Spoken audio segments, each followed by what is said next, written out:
मैं मुद्दे पर आता हूं। जैसा कि मुझे दवे सर ने बोला था, पेरेंटिंग और पेरेंट्स आज की तारीख की सबसे बड़ा एक मुद्दा है। मैं बहुत सारे ब्राह्मण एसोसिएशंस और ब्राह्मण्स के कार्यक्रमों में जाता हूं और इस मुद्दे को मैं खास करके बोलता हूं, वहीं पे मेरी बात शुरू होगी, वहीं पे समाप्त होगी। भारत की आजादी में हमारे पूर्वजों, दादाओं, परदादाओं का बहुत बड़ा योगदान है। मैं मानता हूं कि उन्होंने बहुत सारी लाठियां खाई, बहुत सारी पीड़ाएं झेली, बहुत सारा खून बहाया और उन्होंने देश को अनेकों प्रकार के आक्रमणकारियों से हमको आजाद दिलाया।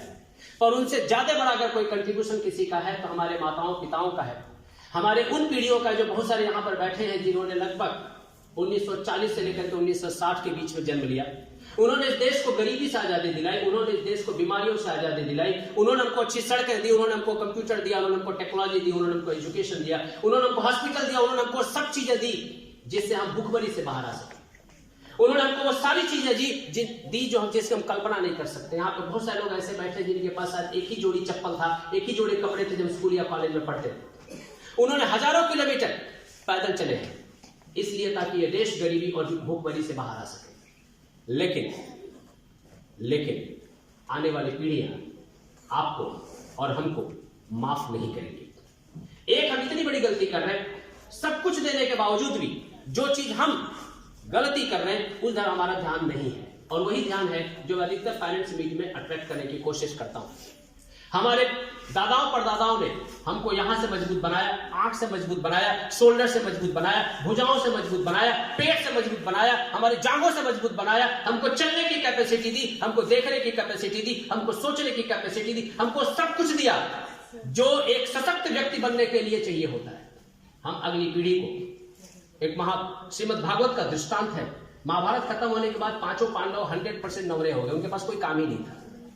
अब जानते हैं कि उनके पास पूरे जीवन एक ही काम उनके पास था, वो था कौरवों से युद्ध समाप्त हो चुका, कौरव मारे जा चुके, उनके पास कोई काम ही नहीं था। 100% रिटायर्ड लाइफ वो जी रहे। अब उनके पास कोई ऑब्जेक्टिव ना होने के नाते भगवान श्री कृष्ण के पास जाते हैं, early management consultant available at that given point of time, और भगवान श्री कृष्ण से बोलते हैं कि कुछ काम दो, हम बिजी हो, फ्री अब दिमाग खराब हो रहा है। और उन्होंने बोला कि एक काम करो, जाओ कुछ नई चीज ढूंढ करके आओ। सब अलग अलग डायरेक्शन में गए। उसमें से एक इंसिडेंट आपसे मैं शेयर करना चाहता हूं। नकुल लौट करके आते हैं और बोलते हैं कि मैंने देखा कि एक गाय ने बछड़े को जन्म दिया है और बछड़े को जन्म देने के बाद उसको जीभ से चाट गई। भगवान, जो सबसे बड़ी चीज मैंने देखी, गाय चाटते चाटते उस बछड़े की चमड़ी को ऐसा घिस दिया, उसमें से ब्लीडिंग चालू हो गई, खून निकलने लगा। ये क्या था? भगवान श्री कृष्ण जवाब देते हैं कि आने वाले समय में कलयुग में पेरेंटिंग कुछ इसी तरह की होगी। हम सबको मालूम है कि हम सब नौकरी करते हैं, बिजनेस करते हैं, अलग अलग जगहों पे काम करते हैं। हमको मालूम है कि जो हमारे संतान मार्केट में जाएंगे वो कम से कम 35 से 45 डिग्री टेम्परेचर में काम करेंगी। सही है गलत? हम सबको मालूम है कि हमारी संतानों को रोज के कम से कम 10 से 12 घंटे काम करना है। सही है गलत? हम सबको मालूम है संतानों को परफॉर्म करना पड़ेगा, वो परफॉर्म नहीं करेंगे तो दूसरे दिन लात खा करके इंडस्ट्री से बाहर आ जाएंगे। सही है गलत? हम कर क्या है? उनको 18 डिग्री एसी में बैठ करके पढ़ने के लिए हम माहौल दे रहे हैं। हम उनको 2 रोटी खाना होता है, 3 रोटी एक्स्ट्रा खिलाते, बेटा खा ले खाई ले, खादा बगैर चमनू रेस। क्यों? जब तक उसको स्कैर्सिटी से महसूस नहीं होगी, जब तक उसको समझ में नहीं आएगा कि कमी क्या होती है, जब तक उसको समझ में नहीं आएगा क्राइसिस क्या होती है, जब तक उसको समझ में नहीं आता अठन्नी क्या होता है। मैं मुस्लिम समाज को हमेशा इस कुछ चीजों के लिए अप्रिशिएट करता हूं। बहुत सारे मुस्लिम एसोसिएशन में सेशंस होते हैं, उसमें जो सबसे बड़ी चीज है, वो लोग अपने बच्चों को बचपन से ही पैसा दे देते हैं कि इतना पैसा ले जा काम करके आ। एक अठन्नी की कीमत उनके बच्चों को पता होती है। हमारे बच्चे 18 साल के 20 साल के ढड्डू हो जाते हैं, उनको पता ही नहीं है कि 2 रुपए और 5 रुपए 10 रुपए की वैल्यू क्या है। पैसे की वैल्यू करना हमारी संतानों को नहीं आता। और जो दूसरा इंपॉर्टेंट चीज है जो हम फेस कर रहे हैं, मैं एम्प्लॉयमेंट से रिलेटेड आदमी हूं, मैं रोज के हजारों लोगों को एम्प्लॉयमेंट के लिए मोटिवेट करता हूं, सैकड़ों लोगों का इंटरव्यू कराता हूं, कई डजन लोगों की जॉब होती है। मैं अपना अनुभव शेयर कर रहा हूं। अगर बंदा विद्यानगर का है और उसको नडियाद नौकरी मिलती है तो उसको नडियाद नहीं जाना। अगर बच्चा अहमदाबाद का है, अहमदाबाद के बापू नगर में रहता है, उसको मैं वस्त्रापुर में नौकरी दिला दूं तो वस्त्रापुर जाने को तैयार नहीं है। ये हमारी संतानें हैं, हमारी संतानें। हम जिन्होंने दुनिया के किसी भी कोने में अगर अच्छी अपॉर्चुनिटी मिली तो हम चल करके चले गए। हमने बस और ट्रेन का इंतजार नहीं किया, इसलिए नहीं किया क्योंकि हम कर नहीं सकते, क्योंकि हमारे पास पैसा ही नहीं था ट्रैवल करने के लिए। हम पैदल और साइकिल से चले गए। हमारी संतानें ट्रैवल करने को तैयार नहीं है। हमारे यहां धीरे धीरे हम जिस परिस्थिति को तैयार कर रहे हैं, बहुत ही विकट परिस्थिति होने की तैयारी है। मैं चाहता हूं पेरेंटिंग के लिए एक बहुत अच्छा सूत्र है, मैं चाहूंगा आपके सामने रखूं। उत्साहं निश्चाद धैर्यवाद तत तत कर्म प्रवर्तते संग त्याग सतव्रत शब्दिर भक्ति प्रसिद्ध्यति। 6 फॉर्मूले मैं आपको देना चाहता हूं, और मैं चाहता हूं ये 6 ही पॉइंट हैं जो हर एक पेरेंट्स को अपनी नजर में रखना चाहिए। उत्साहं, दैट इज एनर्जी लेवल।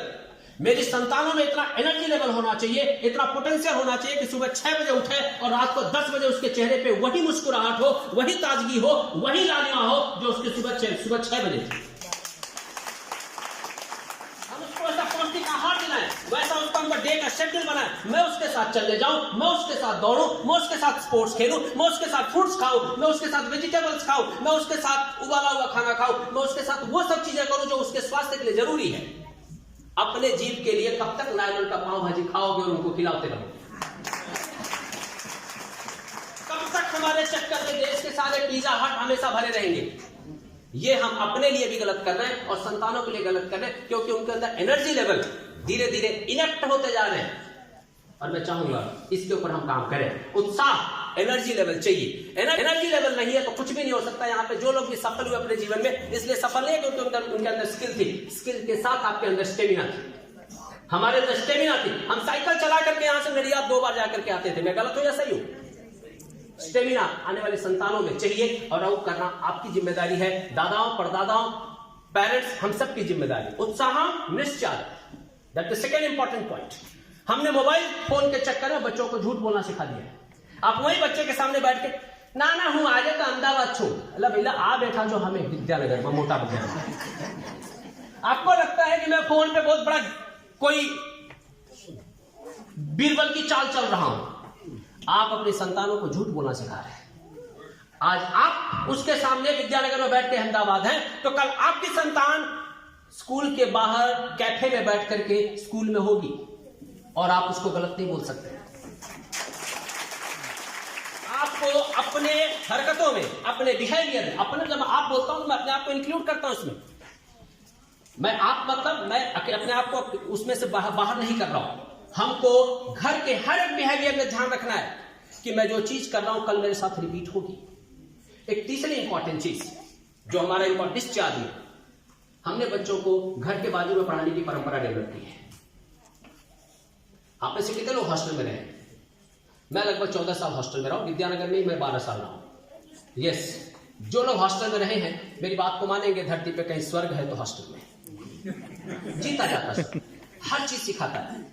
घर पे आप रहते हैं तो आपको ऐसा लगता है कि ना मने जो ये जमवानों पर शनेज मरे जनरली आपने खाता हुए लोग बटाका शाक ना गमतु हो तो घर में बधानु बटाका वाळू मरे અને એમને બટાકા વગરનું મળે।